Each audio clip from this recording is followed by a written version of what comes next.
By the way, don't you feel embarrassed leeching off dad? If you get divorced, your life is over. What? I instinctively asked again. Being a stay at home life and not even doing housework? Seriously, you wouldn't even have a right to complain if you got dumped. And now, with that injury, it's basically game over for you, isn't it? For real. It was the first family gathering in a long time. After injuring myself and stopping by the hospital before joining everyone, my son Sean and my husband Mark mocked me, bursting into laughter. Even though some relatives, clearly unable to stand it, tried to step in and scold them, Sean smugly responded, "All right, fine, I guess we should stop for now," still under the delusion that he had the upper hand. Smiling sweetly at Sean, I turned to him and Mark, then spoke. "It's totally fine. Well then, I'll get a divorce." What? Divorce? Sean looked completely dumbfounded, unable to process the unexpected response. All right, both of you calm down. Don't get so worked up, Emma. Why was Sean acting so detached, as if this wasn't about him?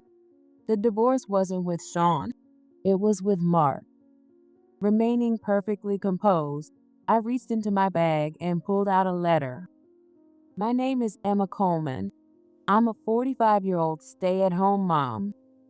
My husband, Mark, is 49 and works as a corporate manager at a company conveniently close to home. He's currently a department head and works hard to provide for our family. I've been supporting Mark by managing the household and raising our kids. We have 2 children. Sean, our 17-year-old son, is preparing for college entrance exams, and our daughter, Hannah, just started high school at 16. We're an ordinary family of 4, but for many years I've had a deep, lingering worry. The issue was Sean. Sean had been a difficult child to raise, prone to severe tantrums since he was little. But it was my first time raising a child. I thought that's just how it was, so I did my best, no matter how much he kept me on my toes. When Hannah was born, I was shocked at how much easier it was to care for a girl. As Sean grew older, his tantrums began to subside, but a new problem arose. Around middle school, when Sean entered adolescence, he started to treat Hannah and me with disrespect. Hannah hid my textbook. I didn't. I don't know anything about it. This might have been when he was in the 8th grade. They had a huge fight over it. "Did you even look properly? Hannah wouldn't have any reason to do something like that." There you go again, taking Hannah's side. It's not about taking sides. Sean would yell to intimidate Hannah and me, deliberately slamming his fists into walls and desks to make loud noises. Hannah began to feel scared of Sean. I really don't know. I haven't touched any of your stuff. Hannah pleaded desperately, her voice trembling with tears as I tried to shield her. I told Sean again to search properly. But even after that, he yelled, "I already told you it's not there," and loud crashing sounds came from his room as he threw a fit. There was no way I could physically overpower a middle school boy anymore. For now, he was only taking his anger out on objects, but if he ever turned that aggression toward Hannah or me, it would be disastrous. That night, I talked to Mark about it, Well, it's just a phase. but he muttered after hearing me out. "Don't brush it off with that one phrase. This is something we, as parents, need to address seriously." Well, there's nothing I can do about it. Work keeps me busy. Isn't this exactly why you're a stay-at-home mom? I was dumbfounded. Was he really saying that just because I was a stay-at-home mom, I should handle everything with the kids on my own? In the end, Mark didn't say a word to Sean. For a while after that, Sean ignored both Hannah and me. Still, it must have been inconvenient for him to go without his textbook. Knowing full well that he might lash out again, I decided to approach him. Did you find your textbook? If it's still missing, maybe we should talk to your teacher about it. Sean glared at me. I'm talking to you. Say something. Yeah, I found it. You found it? Where was it? I asked in surprise. At school. Sean answered curtly. His blunt, unapologetic tone instantly struck a nerve. So it was just a misunderstanding on your part, Sean. You blamed Hannah so much. Did you properly apologize to her? Can you stop nagging already? It's not about nagging, Sean. In the end, no matter how many times I told him, Sean never apologized to Hannah. On the contrary, every time I brought it up, Sean's attitude grew worse. It's fine. Just let it go. Hannah finally said, and reluctantly, I stopped scolding Sean. The last thing I wanted was for my arguments with Sean to escalate and put Hannah in harm's way. I knew Mark needed to step in and firmly address this. But when I talked to him, he was, as always, no help at all. Hannah said she's okay with letting it go, didn't she? Why not just drop it? That's not the point. Maybe it's your nagging that's getting on Sean's nerves in the first place.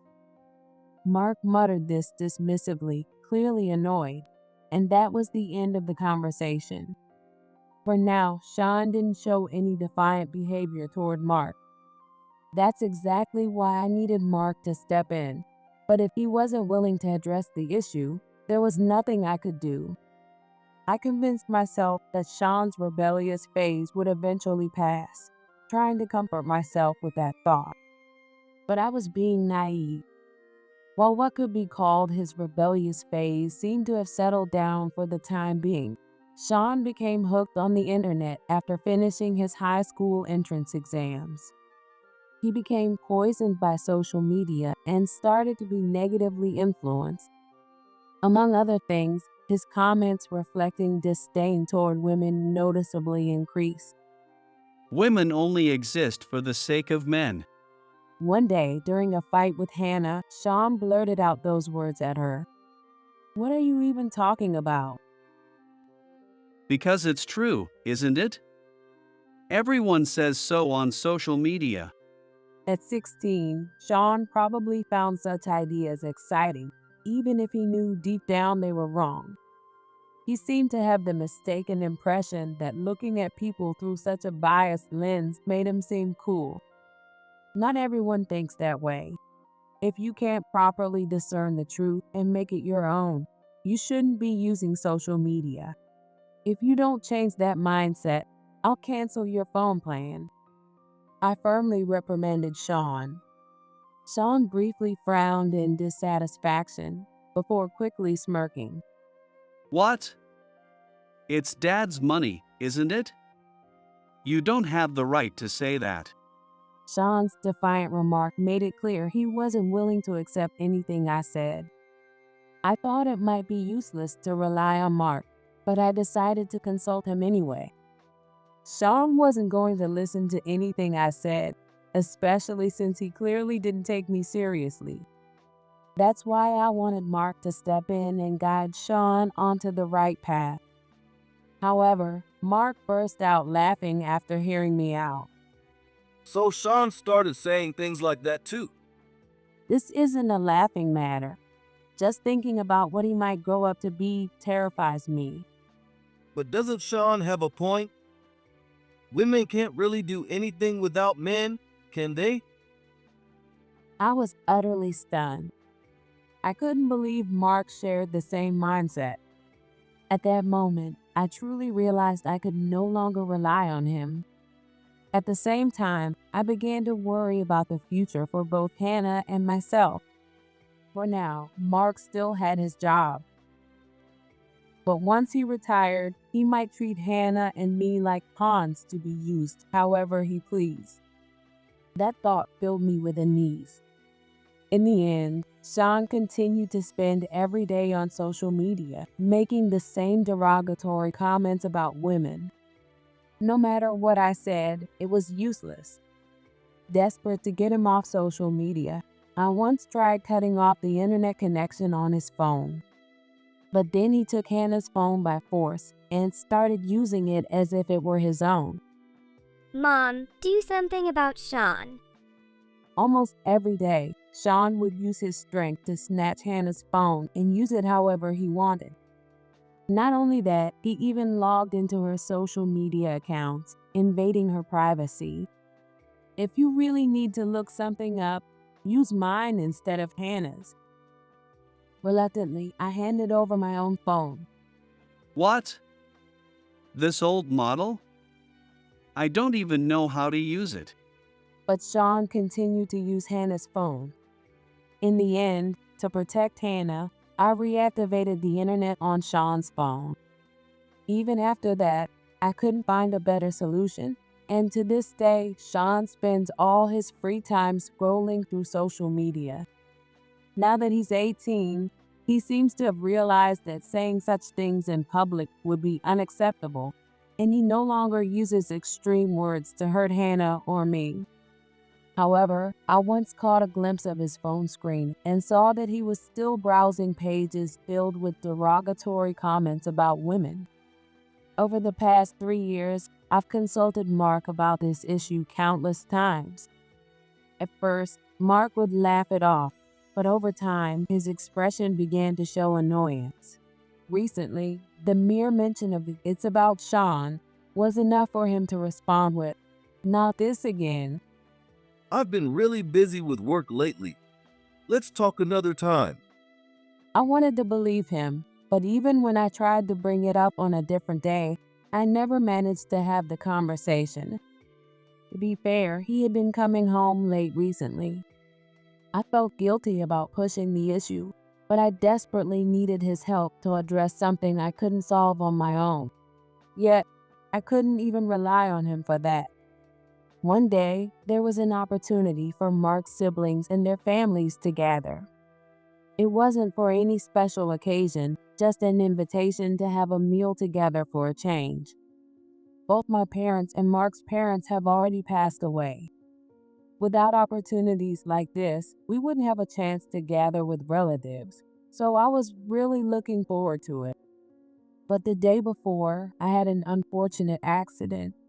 I missed a step on the stairs and fell. At the time, I didn't think much of it, but by the next day, my foot was swollen, and the pain only kept getting worse. I didn't necessarily want anyone to worry about me, but the only one who showed any concern was Hannah. "I'm sorry, but I'll head to the hospital first before joining you all. You can go ahead without me." I'll go with you to the hospital. It'll be hard for you to get around alone, right? "That would be a big help. Thank you, sweetie." Mark and Sean, on the other hand, sneered at our exchange and dismissively said, "All right, we'll head there first," showing no warmth at all. As I watched Mark and Sean head off to the restaurant ahead of us and started preparing to go to the hospital, a letter unexpectedly arrived. It appeared to be express mail. It's addressed to you, Mom. Hannah took the letter from the postal worker and handed it to me. I didn't recognize the sender's name. I couldn't imagine why it would be sent via express mail, so I hurriedly opened the envelope. After reading the letter, I immediately went to the hospital for an examination. It turned out to be just a sprain, but the symptoms were severe enough that I was advised to use crutches. What do you think?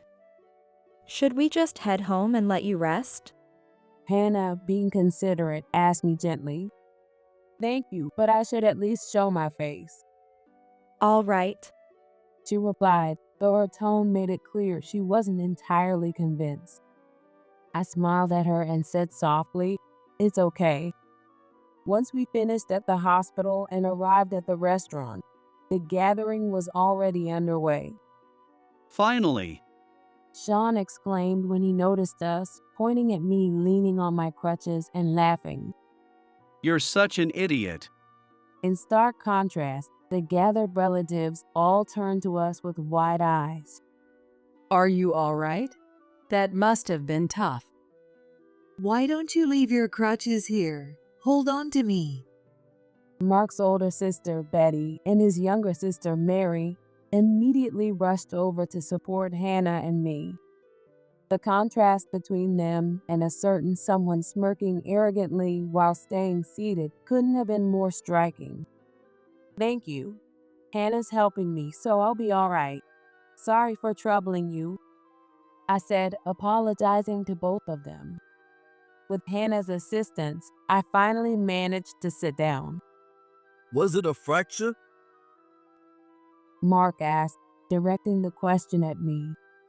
No, it's just a bad sprain, though it seems a little severe. You're so clumsy. Make sure you still do the housework properly. You're a stay-at-home mom, after all. Hey, you don't have to say it like that. As usual, Mark didn't express a single word of concern, instead making the joke at my expense.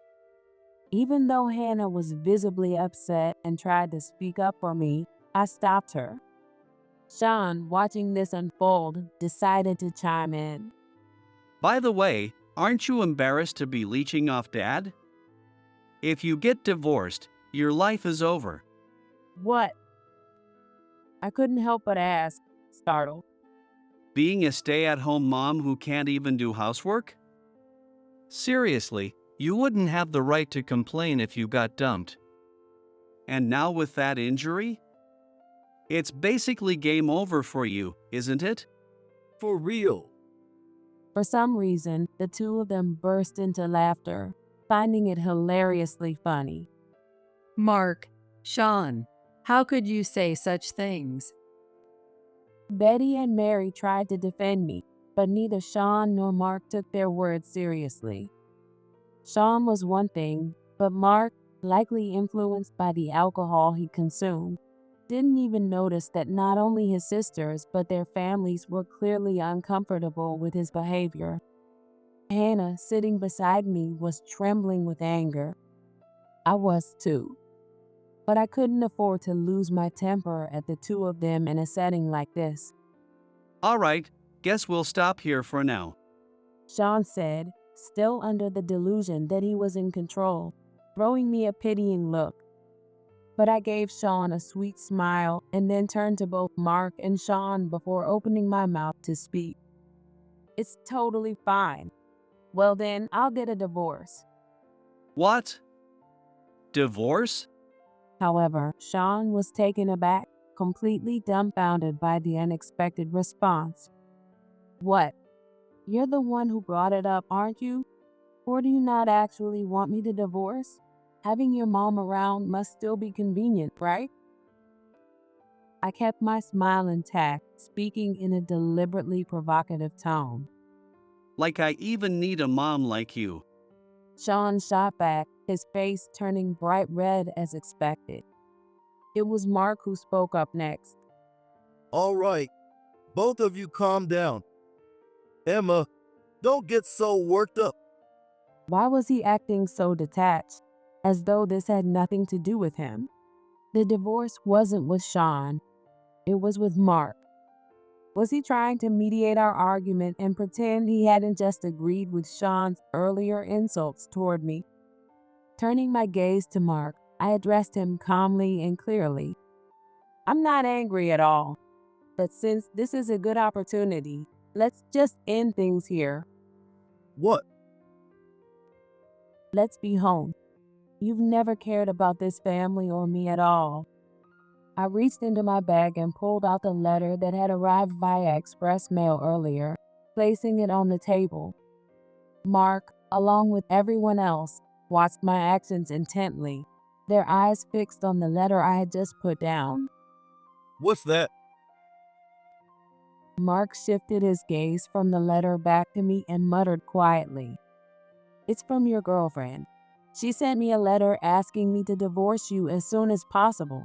If you have a girlfriend, you could have just told me, you know. My answer froze not only Mark, but the entire room, silencing everyone present. Sean's forced smile twitched awkwardly, and like a robot, he slowly turned to look at Mark. What? This is a joke, right? Dad? Well,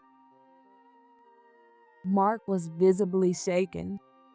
To be honest, there was always the possibility that this letter could have been a prank. However, judging by his reaction, it was clear he had something in mind, something that hit too close to home. The pale color of his face and the cold sweat on his brow were enough to confirm that this letter wasn't just a joke. I sighed. Something comes to mind, doesn't it? no, that's not it. Oh my, making excuses already before we've even confirmed the facts. Under the judgmental stares of everyone around him, Mark seemed to shrink smaller and smaller. I couldn't help but let out a derisive laugh. Hearing me, Mark's face twisted in frustration and his eyebrows shot up in anger. I don't know. A girlfriend? Me? How dare you accuse me with a letter from who knows who and make a fool out of me like this? I was exasperated. Now he was trying to feign ignorance. Did it even really say that? You must have made it up. It's obviously your fabrication. Yeah, that's right. Isn't it pathetic to resort to lying just because you can't win the argument? Sean chimed in, siding with Mark. Well, to be fair, I can't imagine Mark actually cheating. There's no way he'd do something like that. Maybe it's just Emma's misunderstanding? While Mark's sisters, Betty and Mary, were frozen in shock, their husbands had started defending him, despite the evidence sitting right in front of them. Frustrated, I glared silently at Mark, but he avoided my gaze, looking away as if to escape. I'm glad you both trust me. Let's just pour another drink and keep going. Mark started pouring drinks for the two men who had come to his defense. Even though his expression clearly betrayed his panic, I wondered if there was really nothing more I could do. And that's when it happened. Bang! Hannah slammed her hand down on the table, making a loud noise. The letter sitting on the table shook, and then she grabbed it firmly and stood up. Hannah? In the room that had fallen silent once again, Hannah opened the letter and, to everyone's surprise, began reading it aloud. To Mr. Mark's wife. Mark's face twisted in shock and fear. My name is Emily Carter, and I am Mark's girlfriend. We met at work and started dating, recently celebrating our 1-year anniversary on my birthday. Well, At that time, Mark officially proposed to me. However, I've heard that you're refusing to divorce him. When will you let him go? I'm sending you this letter because I want you to separate from him as soon as possible. Hannah's hands trembled with rage as she continued to read the letter aloud. What kind of terrible parent lets their daughter read something like this? But overwhelmed by anger and sadness, I couldn't hold back my tears. I simply hung my head, sniffling quietly. Let me be clear. Your family is a hindrance. Stop tormenting Mark and divorce him already. Mark and I love each other. Please don't interfere with our love anymore. Finishing the letter, Hannah marched straight to Mark, holding it out to him with shaking hands. Well, are you still going to deny it? Did you even think about how Mom would feel reading this? Realizing he couldn't escape the truth any longer, Mark went pale and fell into silence. Even the two who had defended Mark earlier were now completely silent, as if attending a funeral. It's just a prank. Sean tried to defend Mark once more, but Hannah glared at him fiercely. Prank or not, the fact remains that both of you humiliated Mom here today. That wasn't what I meant.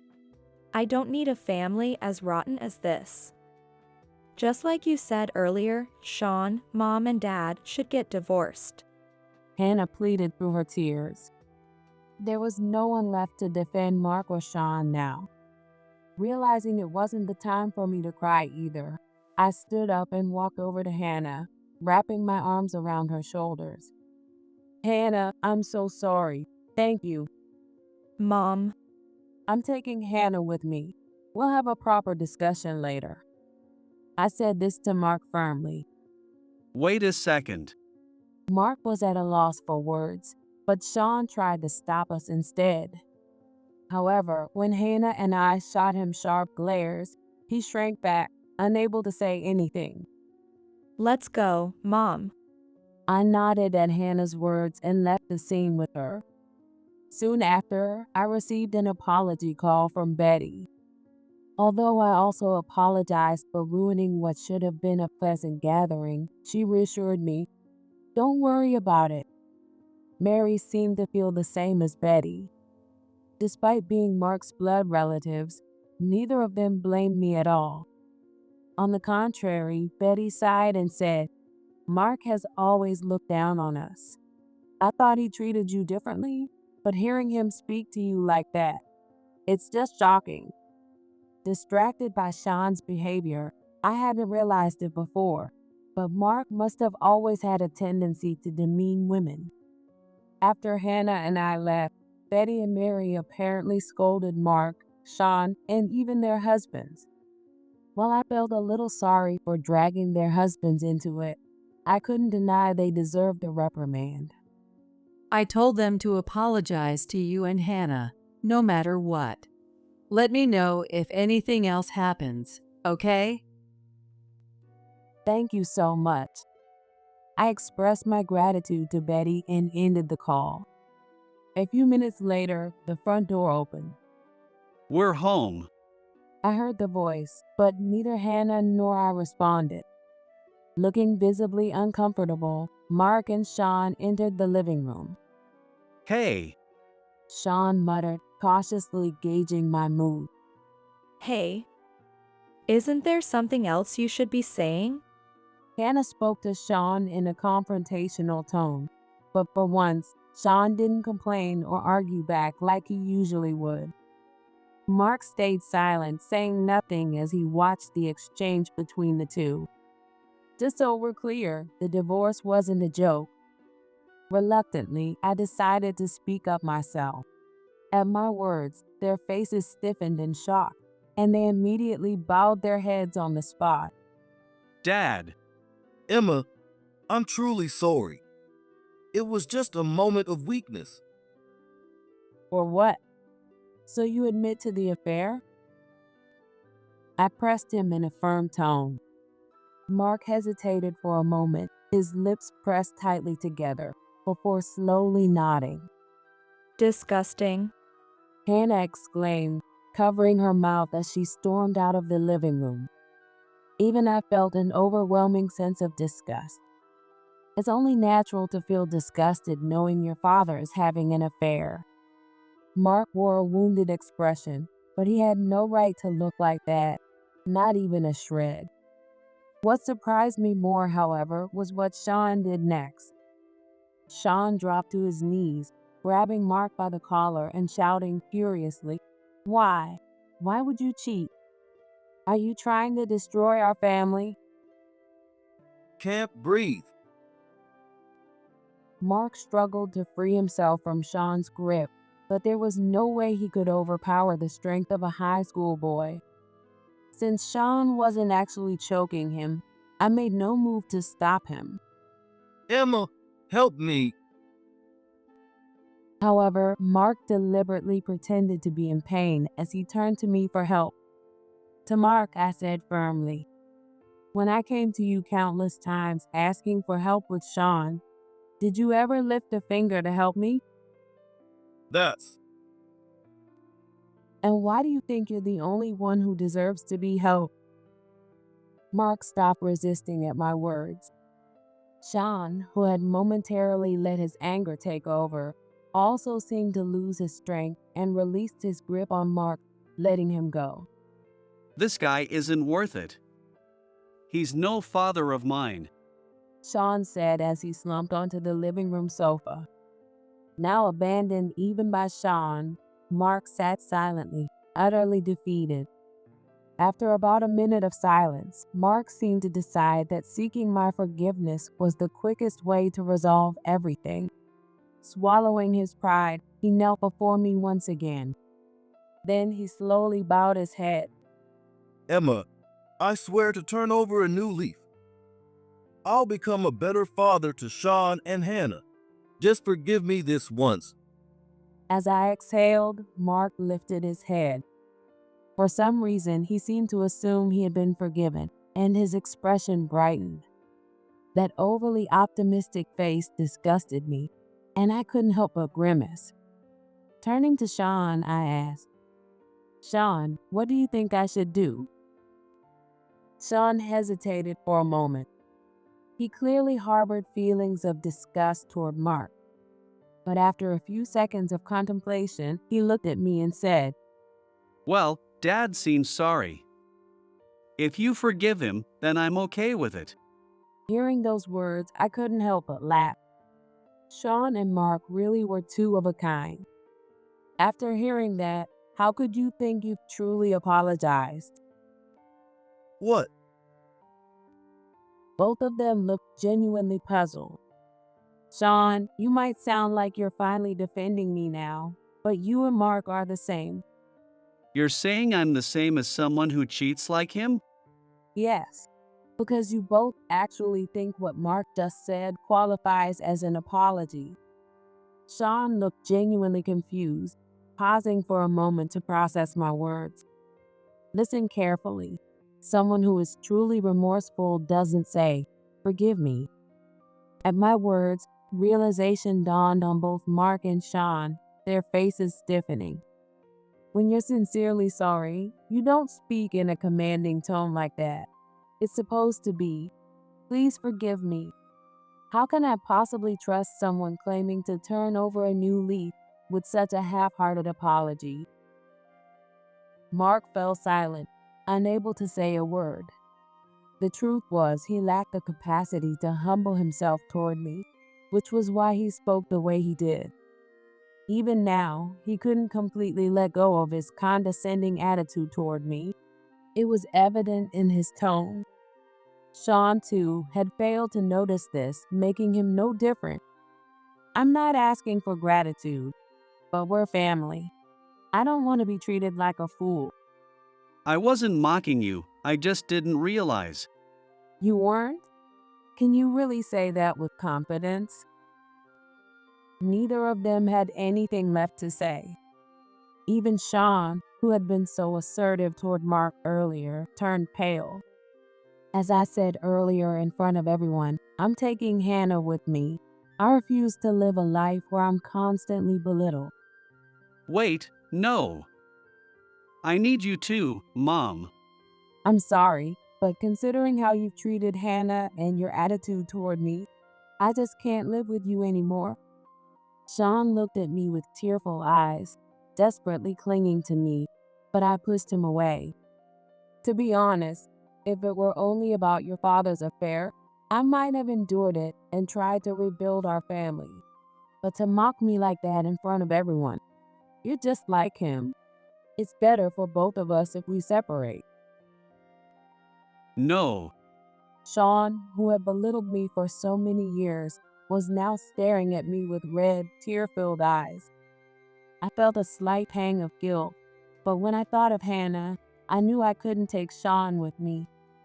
I only made one mistake. And I'm still a minor, right? You're my mom, you should forgive me.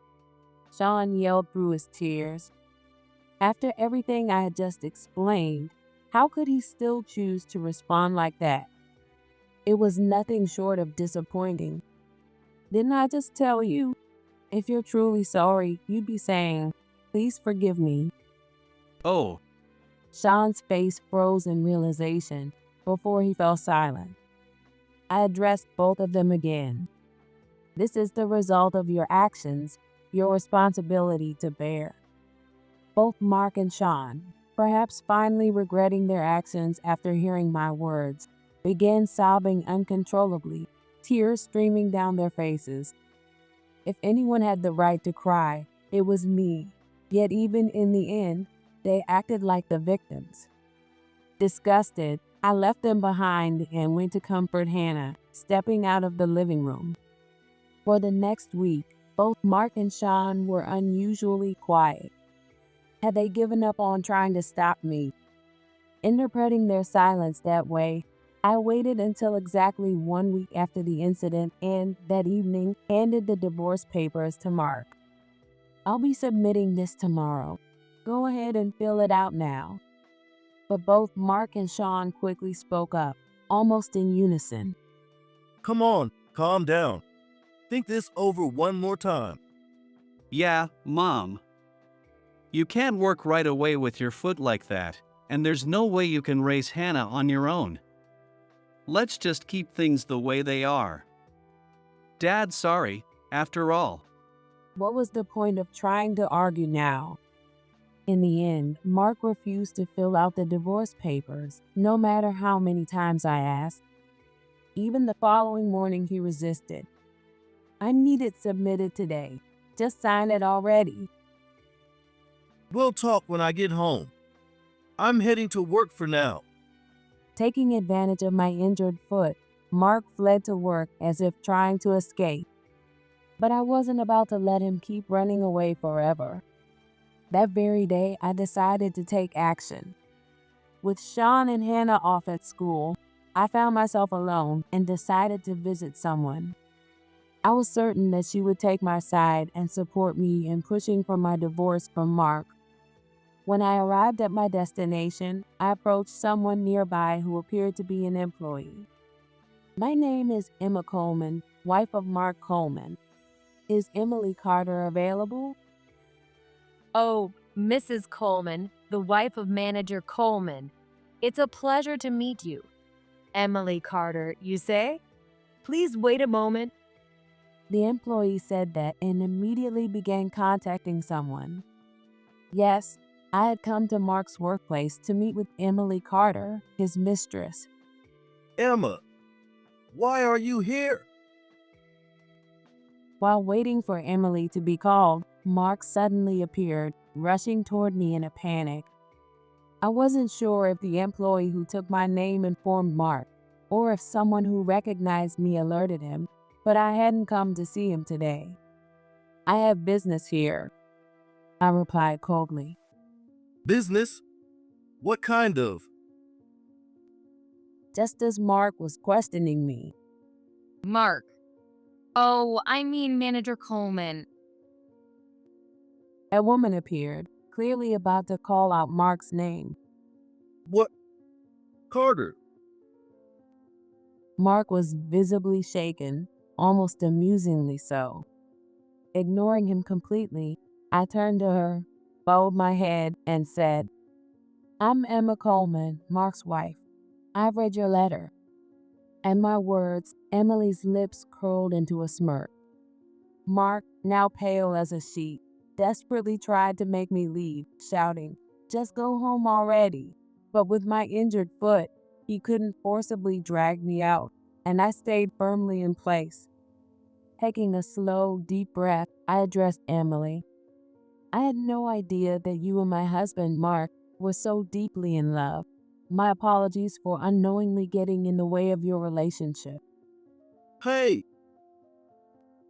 Mark shouted, his voice trembling with panic. It was no wonder Mark was panicking. There were plenty of employees around, all of them hearing every word I said. As Emily suggested, I intended to proceed with a divorce, but my husband has been unwilling to comply. I've come to seek advice on how to handle this matter. Enough! The employees around us began whispering to each other, and I could even hear the sound of a smartphone starting to record from somewhere nearby. Realizing this, Mark shouted at the onlookers, "This isn't a show. Stop staring." But his words carried no weight. I continued speaking unfazed. "Please, Emily, tell Mark to agree to the divorce." Emily had been silently listening to me, but when I glanced at her face, it was as pale as a ghost. Clearly, she hadn't anticipated me coming to the company, exposing their affair publicly, or that Mark would refuse the divorce. Her expression was a mixture of shock and panic, and I had to stifle a laugh. Enough already. Do you even understand that this is my workplace? Just leave. Mark, speaking forcefully, grabbed my shoulder and gave it a sharp pull. Because of my injured foot and being caught off guard, I ended up falling to the floor. Are you all right? Several employees rushed over in a panic to help me. Though my fall was partly due to my own carelessness, Mark immediately knelt beside me, clearly alarmed. However, Emily didn't take kindly to this scene. What the hell? Mark, just leave that old lady alone. What? And what's this about? You're hesitating to divorce her? What's going on, Mark? It seemed Emily had reached her breaking point, and despite everyone watching, she began angrily confronting Mark. With the help of the employees, I managed to stand up, grab my crutches, and turn to Mark. "Take your time and have a good talk with her. I'll be waiting at home for you to finally sign the divorce papers today." Mark turned bright red and looked down, unable to meet my gaze. Meanwhile, Emily stepped closer to him, clutching his suit jacket, and demanded, "Mark, you're divorcing her, right?" Leaving them to their drama, I turned my back on them and walked out of the office. If Mark had admitted his wrongdoing and shown me genuine sincerity, things wouldn't have had to go this far. But now I hoped he would reflect on how his own actions had brought him to this point. That night, Mark finally signed the divorce papers. Perhaps he realized that dragging it out any longer could lead to even worse consequences. He also agreed, without resistance, to discussions about asset division, alimony, and child support, paving the way for a divorce that I could accept. Naturally, I also filed a claim for damages against Emily. Emily seemed to genuinely love Mark, as she arrogantly declared, "If he divorces you, I'll gladly pay the alimony." Though I had many thoughts about her attitude, she was still only 30 years old. Despite being an adult, it was clear she lacked perspective. I chuckled to myself and let her comment slide. Then, 3 days after I received the alimony payment from Emily, the inevitable happened. Both Emily and Mark were formally issued a disciplinary notice of dismissal from their company. Their affair had come to light, and rumors spread that Mark's actions, especially causing me to fall, might have been part of a pattern of abuse. Naturally, I had anticipated this outcome. Emily paid the alimony only to end up with an unemployed older man. It seems this reality finally hit her, and the two of them ultimately broke up. Mark, now left without a family, a job, money, or even his mistress, lost everything. The poetic justice dealt to them felt like something out of a comic book, and I couldn't help but find it hilariously satisfying. Sean turned 18 and planned to live with Mark until he graduated from high school, after which he intended to live on his own. Since Mark was paying me alimony and child support for Hannah, he didn't have the financial means to send money to Sean. As a result, Sean gave up on attending college and had to find a job instead. I felt a little responsible, thinking I had ruined Sean's life, but Hannah's words reassured me. "You didn't ruin it, Mom. This is just how Sean's life turned out. You don't need to feel responsible for it." Her words helped me feel much better. Honestly, I didn't care about Emily or Mark, but I hoped that Sean would reflect on himself and find happiness as he moved forward in life. After the divorce, Hannah and I moved out and started living together in an apartment. Every day, free from worrying about anyone else, felt genuinely enjoyable. Sean and Mark had said it was reckless for a stay at home mom like me to divorce and take custody of Hannah. However, what they didn't know was that I had invested all the inheritance my parents left me. The apartment we moved into was actually part of my real estate investments, so I didn't have to pay rent. On top of that, I had child support and alimony. Honestly, money wasn't an issue, and even Hannah's college tuition wouldn't be a problem. You're so strong. Mark really lost a wonderful wife. He'll learn the hard way for treating women like that. Mark and Sean were shocked to learn I had assets, but both Betty and Mary supported my new beginning with smiles. I was truly grateful. My foot had healed quite a bit. Once it was fully recovered, I was thinking about taking a trip with Hannah, just the two of us.